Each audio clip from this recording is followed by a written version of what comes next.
Guys, thank you so much for being here. My name is William Andres Cabrera Castro from the subject 1391 from English number 5. In this case, I will compare laptops and table. So, in this case, the laptops have become an essential tool for many people around the world. So, in this case, we will discuss the benefits, costs, and material of laptops, and also let's start. With the benefits of laptop, first of all, these devices are very convenient due to the portability, but also the table have revolutionized the way that we can interact with technology.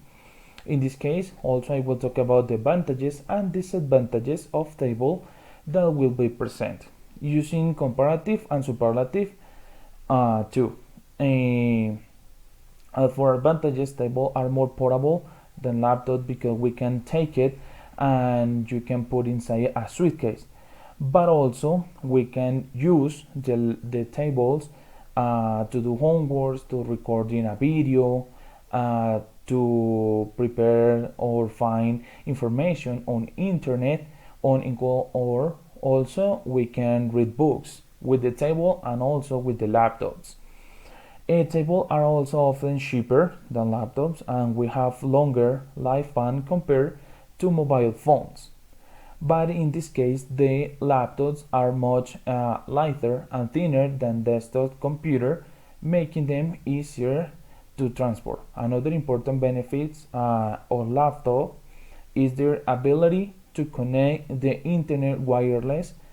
Also, most of the time, the laptops have a built-in Wi-Fi card, but also we can use the table to connect to Wi-Fi maybe in a shopping center, in our houses, or in our works. This allows, in this case, the laptop. This allows user to work anywhere. There is an internet connection, beating coffee shop at the airport, and also in this case, the laptop are more expensive or is the expensiest than tables because for example you can buy a laptop between 300,000 or $500, and also we can get a table between 1,000 or $2,000. So also this is all for all. Thank you so much and have a good day.